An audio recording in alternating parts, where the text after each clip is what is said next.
Bismillahirrahmanirrahim. Assalamualaikum warahmatullahi wabarakatuh. Alhamdulillahirabbil alamin. Wassalatu wassalamu ala asyrafil anbiya'i wal mursalin Sayyidina Muhammad wa ala alihi wa sahbihi ajma'in.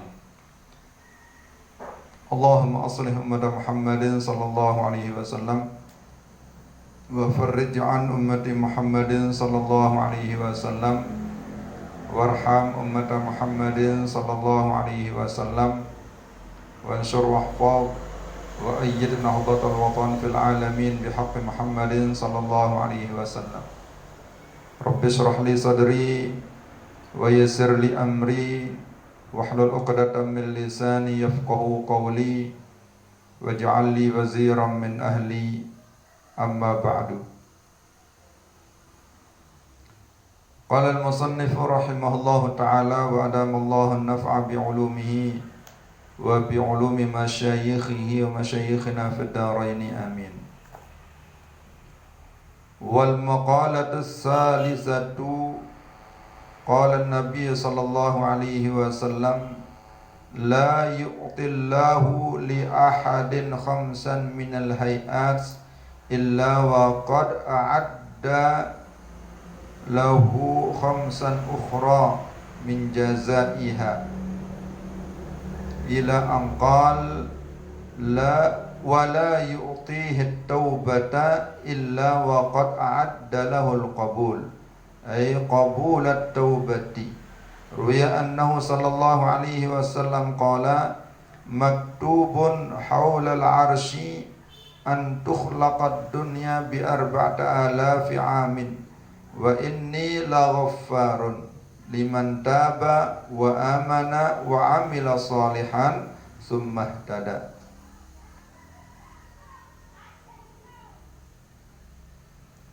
Rawahu ad-Dailami. Wa la yu'tihi as-sadaqata illa wa qad a'adda lahu at-taqabbul ay husulal qabuli. Ruwiya annahu sallallahu alaihi wasallam qala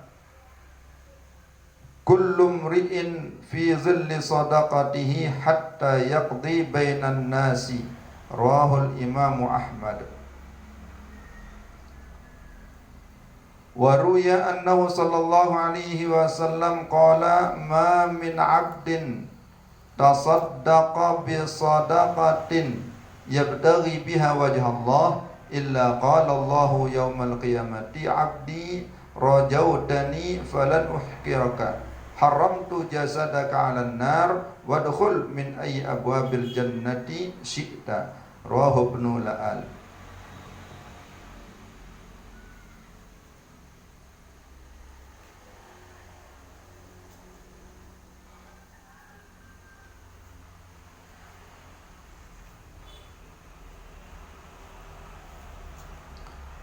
Saudara-saudaraku kaum muslimin muslimat rahimani wa iyyakumullah.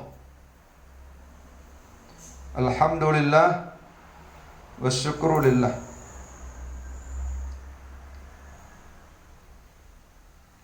Kita dipertemukan kembali oleh Allah Subhanahu wa taala walaupun secara online, namun insyaallah tidak mengurangi kebarokahan daripada mudzakarah kita. Alhamdulillah, ini suatu nikmat yang sangat luar biasa bagi kita. Walaupun kondisi kita pada saat sekarang ini, kita sedang berjuang, berjihad. Bahkan ini adalah jihad akbar kita, yakni memerangi hawa nafsu kita.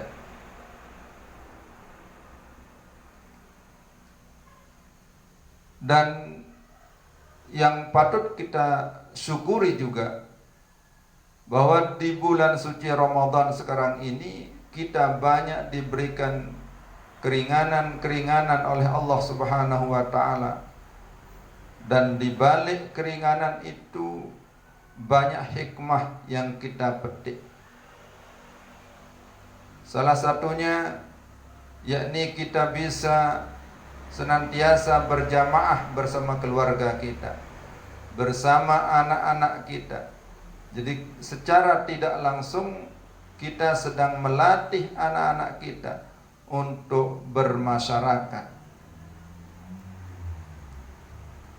Di dalam sholat berjamaah,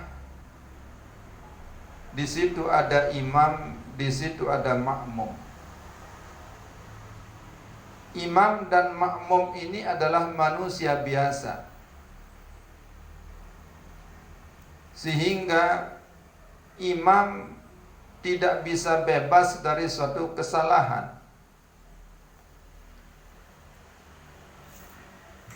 Ketika imam salah membaca ayat misalnya, atau salah dalam praktik-praktik yang lainnya, maka di situ makmum diperintahkan untuk menegur imam. Bagaimana makmum menegur imam? Kalau yang laki dengan mengucap subhanallah.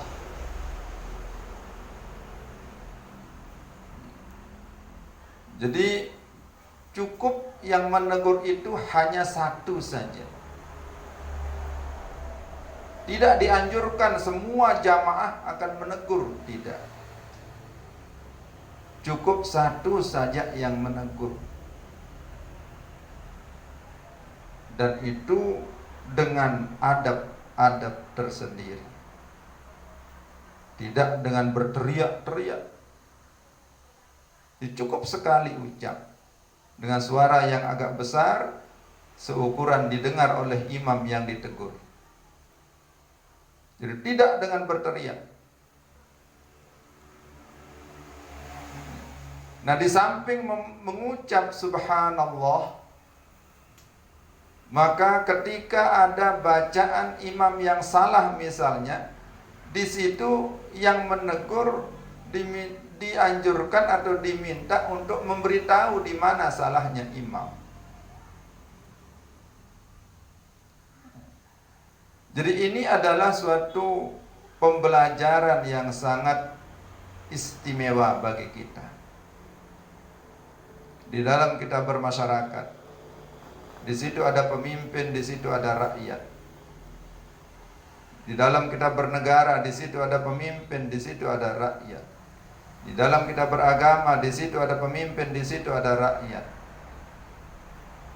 Jadi mari kita ambil pelajaran dari semua ini. Kita bawa dia ke ranah yang lebih luas, yakni di dalam kita berbangsa dan bernegara, juga di dalam beragama. Jadi sebagai pemimpin, tentu dia tidak luput dari yang namanya lupa atau salah. Begitu pula makmum, rakyat tidak luput dari lupa atau salah. Nah, kalau ini kita sama-sama saling memahami, maka insya Allah kita akan bisa laksanakan segala aturan agama itu dengan baik. Jadi ketika pemimpin salah, maka tegurlah dia dengan baik. Jangan rame-rame. Jangan semaunya cara kita menegur. Ada aturannya, ada tata caranya.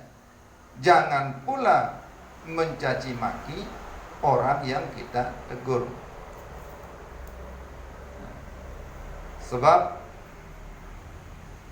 orang yang salah itu yang dibutuhkan bukan cacian, bukan hinaan,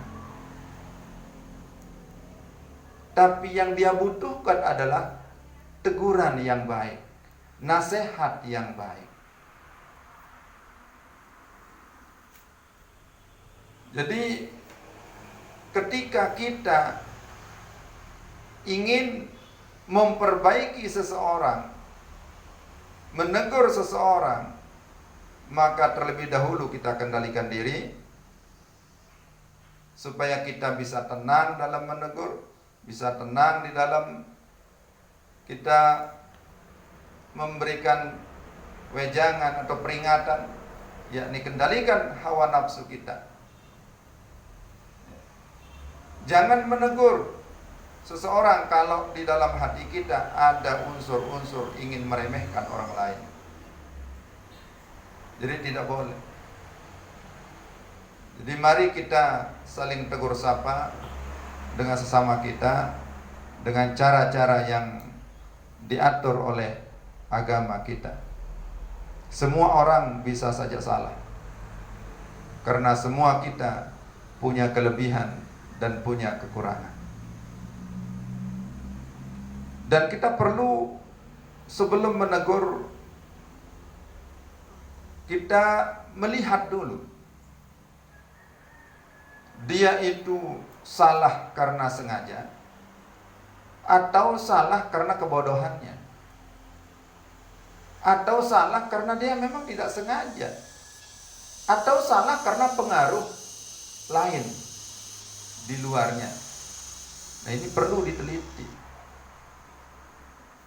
ya, perlu diteliti, karena untuk memperbaiki sesuatu kita harus tahu sebab dan akibatnya. Jadi ketika kita ingin memperbaiki sesuatu, maka sebabnya harus kita tahu. Jadi kalau sebabnya sudah kita selesaikan, maka insya Allah ketika sebab menjadi baik, maka akibatnya pun akan menjadi baik. Jadi perlu ditelaah, diteliti, didiskusikan. Jangan langsung begitu salah kita anggap dia salah, langsung kita hina, langsung kita. Jadi ada aturan-aturannya. Jadi saudara-saudaraku sekalian, sungguh sangat banyak sekali keistimewaan, hikmah, rahasia yang bisa kita petik dalam ibadah kita pada saat sekarang ini, di mana pemerintah, para ulama menganjurkan kita untuk beribadah di rumah saja, beraktivitas di rumah saja demi kemaslahatan bersama. Saudara-saudaraku kaum muslimin muslimat rahimani wa iyyakumullah. Alhamdulillah, mari kita memuzakarahkan kitab yang disusun oleh al-alim al-allamah al-arif billah al-imam al-faqih al-muhaddis al-mufassir al-syekh Nawawi al-Bantani, di mana beliau merupakan salah seorang tokoh ulama besar di tanah Hijaz. Bahkan beliau disebut Sayyidul Hijaziyin, tokoh atau presidennya para ulama-ulama Hijaz pada zamannya. Jadi beliau berasal dari Indonesia, dan ini merupakan suatu nikmat yang besar bagi negara Indonesia, memiliki banyak ulama-ulama yang produktif seperti beliau ini. Mudah-mudahan kita mendapatkan barakah ilmunya beliau dan selalu bersama beliau di dunia dan di akhirat. Amin ya rabbal alamin. Di sini pada al-maqalatus salisah ditegaskan bahwa Allah menganugerahkan kepada kita semua 5 hal, dan ditambah lagi dengan 5 balasan daripada anugerah itu sendiri. Yang selanjutnya, setelah kita membahas anugerah nomor 1, yakni anugerah syukur di mana dengan syukur Allah menjanjikan menyiapkan balasannya, yakni tambahan nikmat. Anugerah doa, di mana Allah menyiapkan pengabulannya, penerimaannya terhadap doa kita. Allah anugerahkan hati kita untuk selalu beristighfar, dan Allah menyiapkan ampunan yang besar. Dan yang keempat, wala yu'tihi taubata illa wa qad a'adda lahul qabul. Dan tiadalah Allah memberikan kesempatan kepada hambanya untuk bertaubat illa wa qad a'adda lahul qabul, kecuali sungguh telah Allah siapkan baginya al-qabul, yakni qabulat taubati, pengabulan taubat, penerimaan taubat. Artinya setiap kita melakukan dosa, maka kita dianjurkan untuk bertaubat kepada Allah Subhanahu wa taala. Diperintahkan untuk bertaubat, diwajibkan untuk bertaubat. Dan setiap kita bertaubat, pasti Allah akan terima taubat kita. Saudara-saudaraku kaum muslimin muslimat rahimani wa iyyakumullah.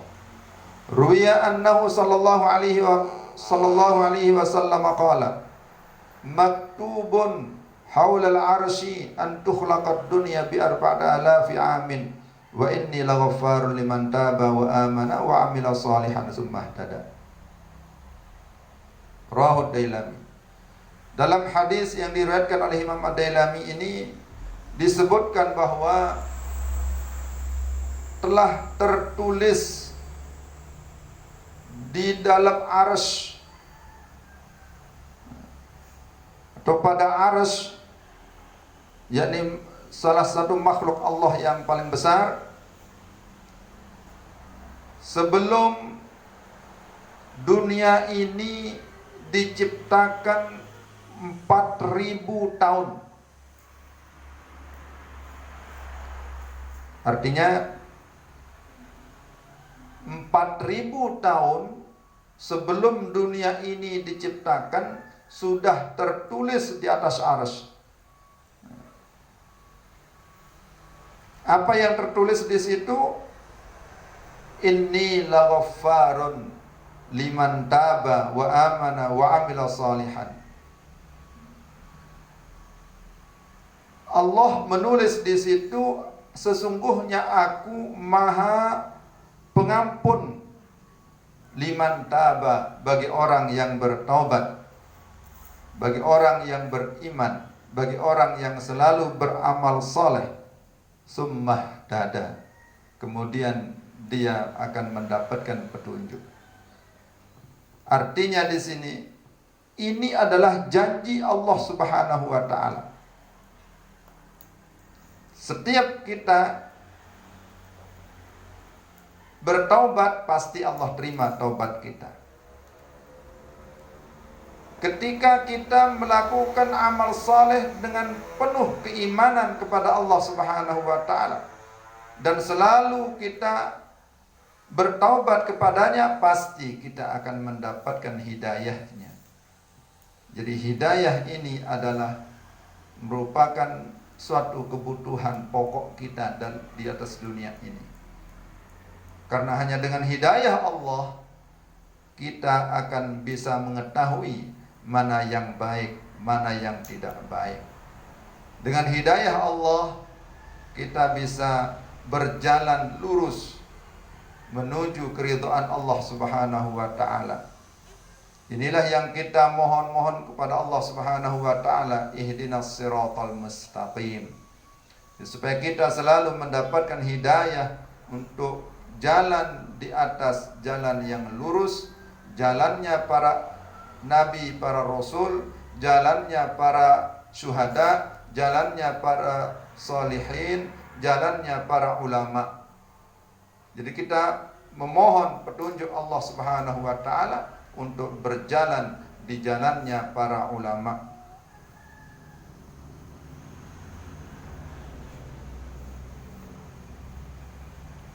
wala yu'tihi sadaqata illa wa qad a'adda lahu taqabbul ay husul al-qabul, dan tidak dianugerahkan kepada seorang hamba keinginan untuk bersedekah, kemampuan untuk bersedekah,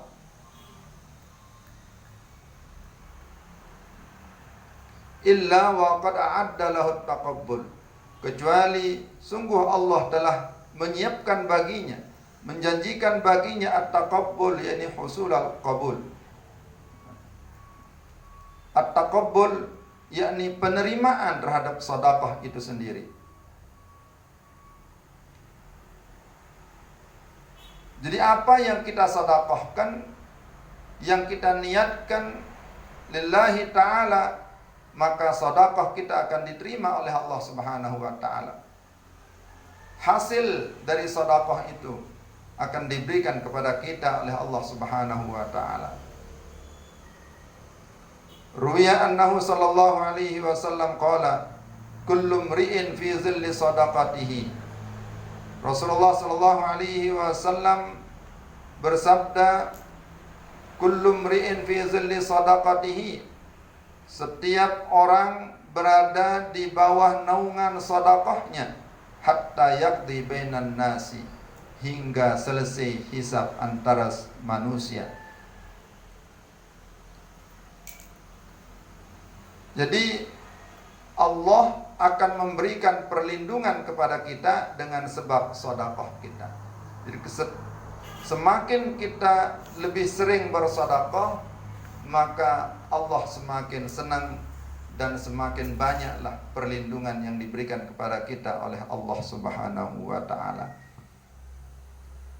Lebih-lebih nanti di hari kiamat itu, di mana pada hari itu tidak ada naungan kecuali naungan Allah, maka dengan bersedekah kita akan mendapatkan naungan Allah yang sangat sungguh luar biasa dan sangat kita butuhkan pada hari itu. Maka oleh sebab itu, mari kita memperbanyak sedekah agar kita mendapatkan naungan di sisi Allah Subhanahu wa taala, baik di dunia maupun di akhirat. Rahul Imam Ahmad, hadis tersebut diriwayatkan oleh Imam Ahmad. Wa ruwiya annahu sallallahu alaihi wasallam qala ma min 'abdin tasaddaqa bi sadaqatin yabtaghi biha wajha Allah. Siapa saja seorang hamba yang banyak melakukan sedekah, yang bersedekah dengan niat semata-mata mencari ridha Allah Subhanahu wa taala, lillahi taala, tidak ada keinginan yang lain, tidak ada sebab yang lain kecuali betul-betul yabtaghi biha wajh Allah, betul-betul dia bersedekah itu lillahi ta'ala. Illa qala Allah yaumal qiyamati, kecuali nanti akan berhadapan dengan Allah Subhanahu wa taala pada hari kiamat, dan Allah akan berkata kepada orang yang bersedekah itu, abdi rajautani, wahai hambaku, rajautani, engkau mengharapkan pahala dariku, falan uhqiraka, sekali-kali aku tidak meremehkanmu. Haramtu jasadaka alan nari, aku haramkan jasadmu disentuh oleh api neraka. Wadkhul min ayyi abwabil jannati syi'ta, dan masuklah ke dalam surga yang mana saja yang engkau kehendaki. Ini luar biasa. Jadi dengan kita bersedekah lillahi ta'ala, dibalas dengan hal yang sangat luar biasa oleh Allah Subhanahu wa ta'ala. Jadi siapa saja, jadi Jadi ma min 'abdin tasaddaqa bi sadaqatin. Tiadalah dari seorang hamba bersedekah dengan satu sedekah yabtaghi biha wajh Allah. Semata-mata mengharap ridha Allah. Illa qala Allah Ta'ala, kecuali Allah berfirman pada hari kiamat, yaumul qiyamati, abdi, wahai hambaku, rajautani, engkau telah mengharapkan pahala dariku, falan uhkiraka, maka sekali-kali aku tidak meremehkanmu. Haramtu jasadaka, aku haramkan jasadmu ala nar, disentuh oleh api neraka. Wadkhul, maka masuklah min ayyi abwabil jannati syi'ta, dari pintu surga mana saja yang kau kendaki. Masyaallah, luar biasa. Ini hadis riwayat Imam Ibnu La'al. Mudah-mudahan kita bisa laksanakan semua ini dengan baik dan kita mendapatkan keridhaan Allah Subhanahu wa taala. Amin ya rabbal alamin. Saudara-saudaraku kaum muslimin muslimat rahimani wa iyyakumullah, demikian yang dapat kami sampaikan dalam kesempatan ini. Mudah-mudahan Allah meridai. Wallahu a'lamu bis-shawab. Walhamdulillahi rabbil alamin. Wallahul muwaffiq wal hadi ila sabilir rasyad. Assalamualaikum warahmatullahi wabarakatuh.